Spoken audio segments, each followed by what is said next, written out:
The Icons of Real Estate Podcast. Are you ready to learn the proven money-making secrets from top-producing Icon agents? Ready to skyrocket your business? This podcast is for you. Tune in every week with your host, Tomasz Fonseca, and find out how to implement proven strategies to 10 times your business. From $3 million to $30 million in just 12 months. Brought to you by the Masters at Real Estate Marketing, Arter SEO.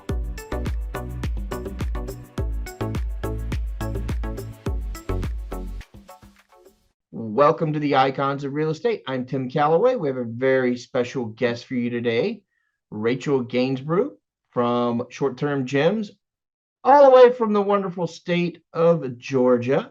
She's going to share with us today her strategies and how she can help people just like you with luxury short-term rentals. How are you, Rachel? I am well, Timothy. Thank you so much for having me. I just so appreciate the content that the Icons of Real Estate put out week after week. Just very impactful and helpful to people like me. So thank you for your time and your service. Yes, and thank you for being on this weekend right before Happy Friday. And I am super excited about what you have to offer, because I've done my due diligence, and this is an exciting area in real estate that I think could definitely help folks. But I gotta say, your story is fantastic, and I think we should start there and just tell us how you got started.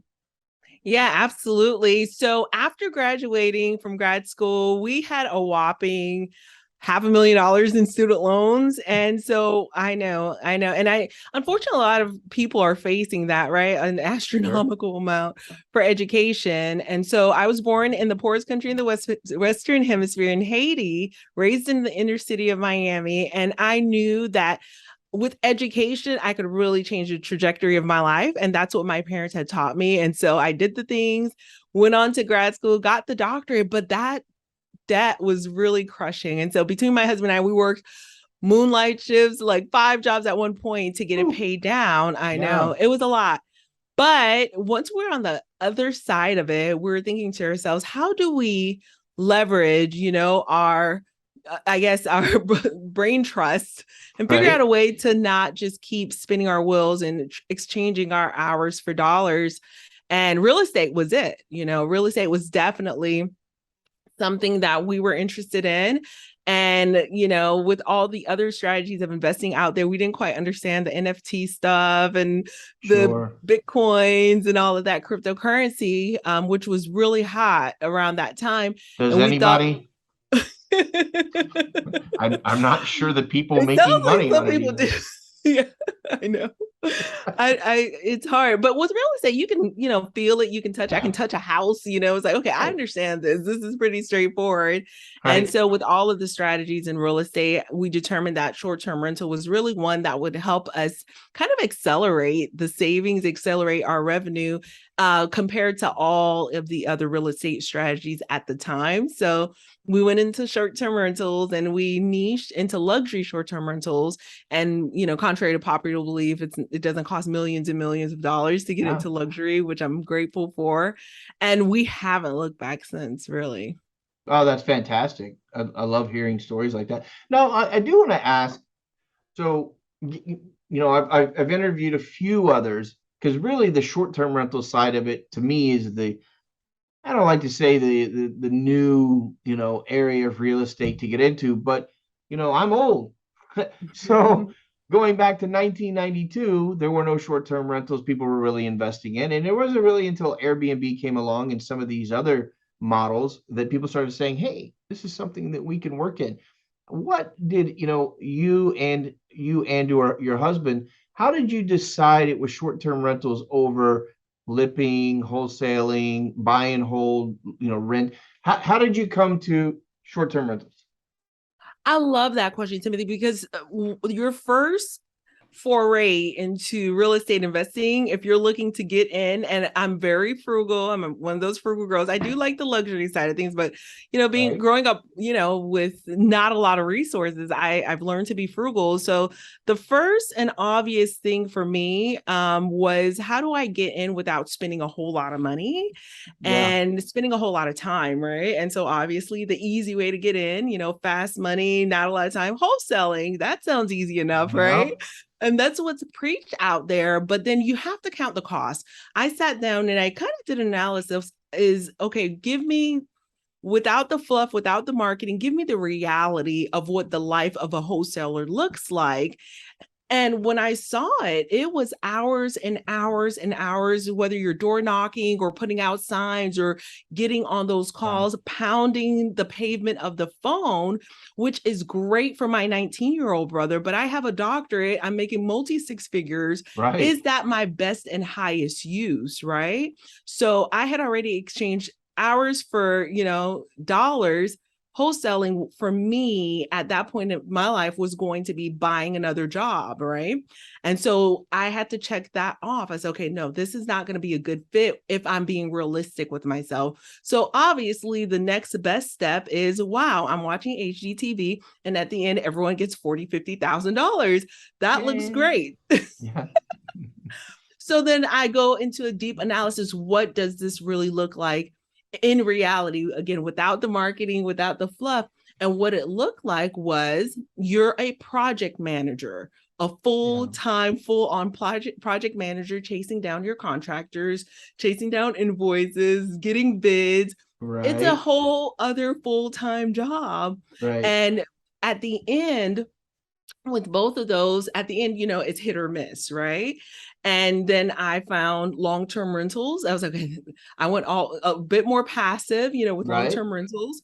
And at the end of the day, for the properties that we're looking at within our budget, I found I think it was a 20-door small multi for $300,000 in Georgia, which was insanely amazing. Sure. But then when you see that they're paying $300 a month in rent or less, I'm like, do you have vacancy? Can I move in? Because this is at the end of the day, you're not generating meaningful revenue. You're break even, right? If that, if something doesn't go wrong, right, with like the furnace or something.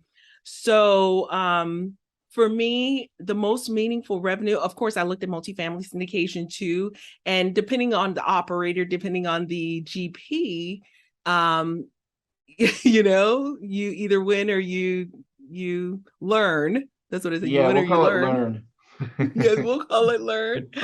And so, and I wanted to see receipts, and I spoke with like honest people. Let me see your receipts. And that's a part of being a part of really high quality groups and really high quality environments or masterminds. Like, can I see your receipts? And if after you put in $75,000 into this, at the end of the year you got a $200 check, well, that doesn't excite me, And so I found short-term rentals.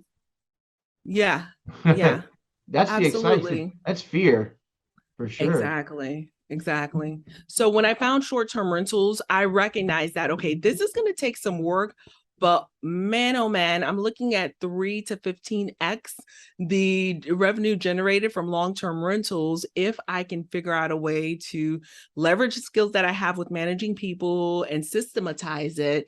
This is work that's well worth pursuing. Very nice. Very nice. I love it. I'm enjoying this story because it seems so organic. A lot of folks I talk to, and I love everybody I talk to, don't get me wrong, but I hear a lot of the same stories, and this is a very vibrant story. Okay, so we talked about how you got started. We talked about your system a little bit, and why you decided to go the direction.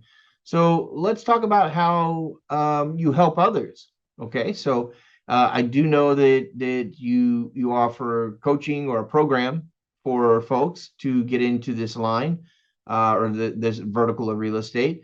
Let's talk about that a little bit. Tell me what you do and how it works.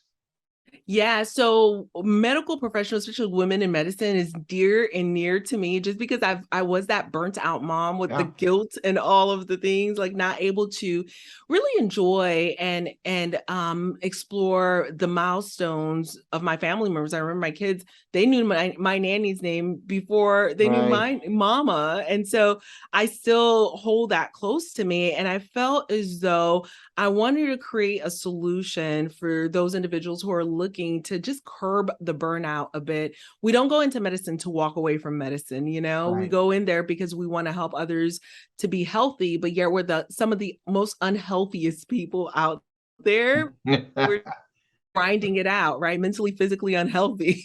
Some of us Right. smoke. We're doing all the things that we know we don't want Right. our patients to do. And so I'm really on a mission to, help those who have experience, whether it's work related burnout, create an income stream without creating a job. And the way I feel that that can be accomplished is with short-term rentals. That's my answer to everything. And all you need is one or two really well-positioned short-term rental to be wildly profitable and to make that impact. So I'm not the type of coach that will say, you get 100, you need to go out and get 100 doors, make that your goal. I get door envy like everyone else, but Right. my philosophy is, how do I own and operate the fewest number of properties that generates the highest profitability? Because I'm also after the time freedom, right alongside with the financial freedom as well. Right. That's fantastic. Man, I have so many questions I want to ask you, and I'm trying to stay on focus. Now I'm like, hey, I know where you're at. Okay, so you're in Georgia, and I'm down in Southeast Florida, and I know in Yeah. Georgia there's a lot of opportunity in short-term rentals, and of course in Miami and Fort Yeah. Lauderdale and West Palm, there's a lot of where should I go and look? I want to ask those questions, but I believe that's probably better served for another time and place. But it's driving me crazy. So let's have a little fun though.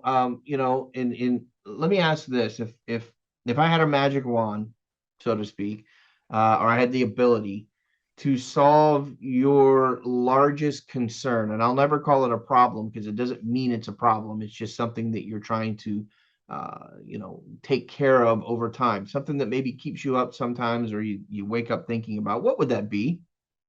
Oh, that's a good question. How do I help my colleagues overcome some of the mindset issues? Right. And again, I spoke about it a little bit earlier because a lot of the misconception is that you need to be, a multi-millionaire, ultra wealthy to get into something like this. And Yeah. that is just simply not true. And we've seen it time and time again. And so that would be like, how do I get the message out? It's out. It's here for the taking. There's opportunity here Sure. to as many people as possible. And that's why I love podcasting, because I feel like if I can reach 20 more people, I'm Right. getting there. I agree. Gosh, there's so many, especially, and please don't, get me wrong by saying this. There are so many females in the healthcare industry, all up and down the board, from people just working in the vertical, all the way up to surgeons, doctors, that probably like you and I, not being a female, didn't learn about, right? I mean, it's just No. something we don't know. And gosh, if there were just more people like you, and I think it's a great opportunity for someone to step in and really build wealth, because I don't care if you're a doctor, you're a surgeon, whomever, we're always still trading our time for money, Yeah. and doesn't give us that freedom, especially doctors who back in my day always had the beeper and always had to run out, and get to the Mhm. hospital or whatever it was, or their practice. So that's Yeah. still not freedom. It's a wonderful, wonderful community, and very empowering and helping people, but you're still a little bit trapped. You're Yeah. still a little bit you're still a little bit tied down. So let's have some more fun. Let's put on our prognostication hats, and let's talk about the future. So Mm. what is the next year, 3 years, 5 years? I mean, what's the future look like for Rachel, and what do you anticipate happening with what you're doing, or what would you like to be? Yeah, so it goes into the question you hinted at a little bit earlier, Timothy, where you said, "I wish we could pinpoint down where to invest," and that's a Mhm. question I get asked all the time. And so every year I put out a resource, my 75 gems, where I look at the top 75 US I saw cities with the that. highest Yeah. profitability. And so for me, the future is looking at the data and investing, because even in this higher, interest rate time, or faster than expected inflation, we can leverage what's called the accelerated bonus depreciation. And of course, I'm not a tax professional, but those tax benefits that you would see with the large multifamily $1 million, those are available to short-term rental investors as well for the next 3 years. So this year's 100%, next year is 80%, and the following Wow. is 60%. So my priority is to invest by now, by next year, and by the third year, and to teach. I go around beating the same drum, teach all of my fellow medical professionals who are working, hard. And we have software engineers as well in our program, not excluding anyone, but, teaching them that this is an opportunity for them to shift the trajectory of their wealth planning, because it's available for the next 3 years, and then it phases out. So that is my goal, because I believe that is going to be a big pillar of how you can take advantage of something that previously was not available. Unless you're investing in $20 million multifamily, these Sure. things were not available. But one $300,000 home, one $400,000 home, you can get those tax benefits that the multi-family operators had an opportunity to know, like, and trust. The cost segregation studies, we get that now, but it doesn't last forever. So that's what I'll be doing for the next 3 years, is going around talking about it in a way that sounds very unintelligible, but I bring alongside all of these CPAs. I was like, explain it to them better. Right. Explain it I to don't them. know what's happening. I don't know what's happening, but I know it, It's good. yeah, 100,000 in tax write-offs is so good, but you Right? can, it's available. So yeah. Again, Awesome. Timothy, this is not stuff I spoke about at the dinner table with mom and dad. I Right. never knew this. And so that's why I feel like Trust- I need to share this. you grew up in Haiti, and I didn't grow up in Haiti, but I grew up in the next best thing in Southeast Texas. I didn't speak Spanish, so we didn't learn about those things either. I speak Spanish Exactly. now, but I do understand, and that's whether you're from Haiti, whether you're from the DR, whether you're from anywhere in America or outside. I don't care who you are. Most people aren't learning this, and we do No. need more people like you. We do all need to be teachers and good custodians of our fellow men and women. I mean, why not? Yeah. So I really love what you're doing. So Thank Rachel, you. how would someone, if they're interested in, joining up with you, or they just want to learn more, how would they get in touch with you? What's the easiest way? Yeah, the easiest way is the resource that I mentioned a little bit earlier. It'll direct you to our little Facebook group. We have a small and mighty Facebook group where I do provide a teaching every single week on whether it's taxes, and I'll bring on some tax experts to talk there, or how to evaluate property or Okay. regulations. These are all things that are near and dear to us. And so 75 gems, that's the number 75gems.com. And on Facebook and all of the social, I'm known as short-term gems, short.term.gems. They could definitely find me there. Fantastic. So now we're going to have one more bit of fun. And what I like to do, yeah, I want to make it fun.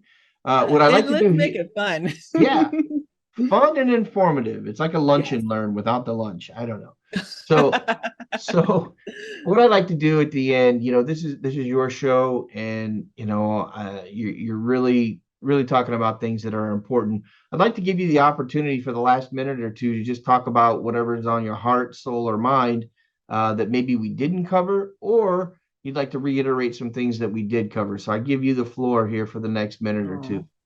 Oh, Oh, thank you so much, Timothy. Well, what I would love to reiterate to everyone and is now is the time. Now is the time to invest. I know that there's a lot of hesitancy to investing because of what things are looking like with the numbers, but there's still so much opportunity. So if you have it in your heart, you want to be a short-term rental host, or if you want a place where you can, also enjoy. That's what I love about short-term rentals. Not only do you have a property that you can host other families, but you can actually go to the place. It could be near a lake or somewhere to unwind. Now is definitely the time to invest, and everything is figure outable.